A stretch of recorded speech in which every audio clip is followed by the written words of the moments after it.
வணக்கம். திருமதி சந்தியா சிவராமகிருஷ்ணன், திருவல்லிக்கேணியிலிருந்து. இன்றைக்கி வேதம் தழைத்தோங்க பெரிவா மேற்கொண்ட பணிகளின் தொகுப்பு என்ற வரிசையில் பெரிவாளின் ஆனந்தம் என்ற பதிவை தான் பார்க்க போகிறோம். உங்கள் கும்பகோணம் வேதபாஷ கல்லூரியை ஏற்படுத்தியது யார் என்று வேதபாஷம் படிக்கும் மாணவர்களிடம் பெரிவா கேட்கிறார்.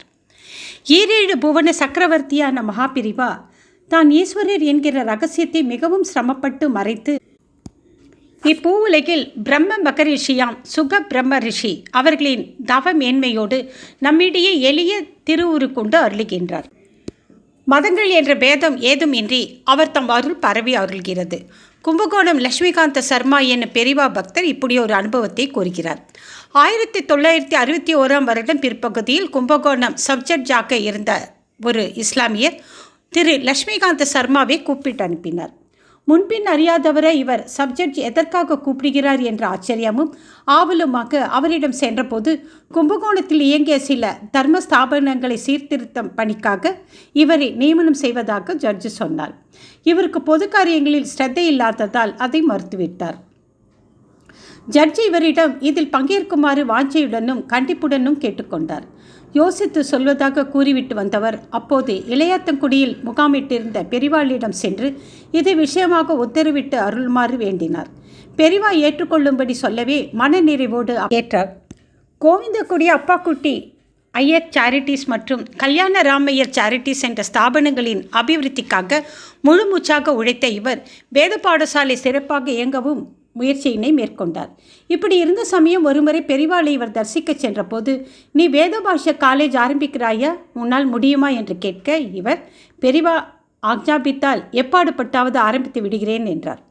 பெரிவா முக்காலமும் உணர்ந்தவர் என்பது பின் நீதிபதி இவரை பார்த்தபோது உங்கள் வேதத்தின் பொருளை வேத பாடசாலையில் பயில்பவர்கள் தெரிந்து உணர்ந்து கொண்டு படிக்கும்படி செய்ய என்ன வழி உள்ளது? எங்கள் குரானை அர்த்தமுடன் பயில்விக்க பல இடங்களே கல்லூரிகள் உள்ளன.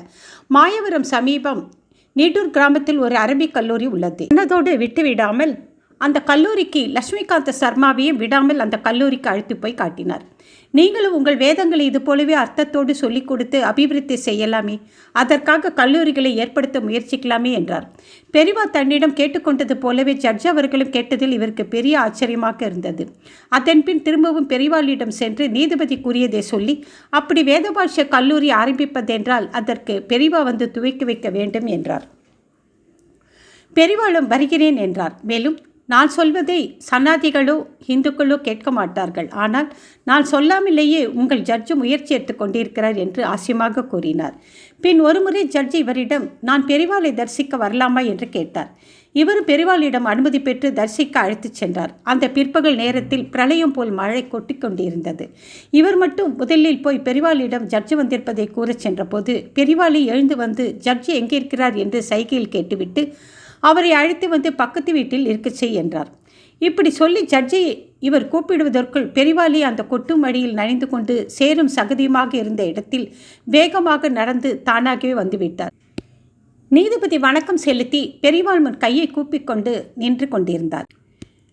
பெரிவா அவரை ஏதோ வெகு காலமாக தெரிந்தவர் போல அவர் குடும்பத்தை பற்றியும் சுற்றார் உறவுகள் பற்றியும் அவர்கள் அனைவரின் பெயரையும் குறிப்பிட்டபடி விசாரித்து உரையாடிய போது சர்வேஸ்வரரான பெரிவாளுக்கு மட்டுமே இப்பேற்பட்ட அதிசய செயல் சாத்தியம் என்பதாக இவருக்கு தோன்றியது.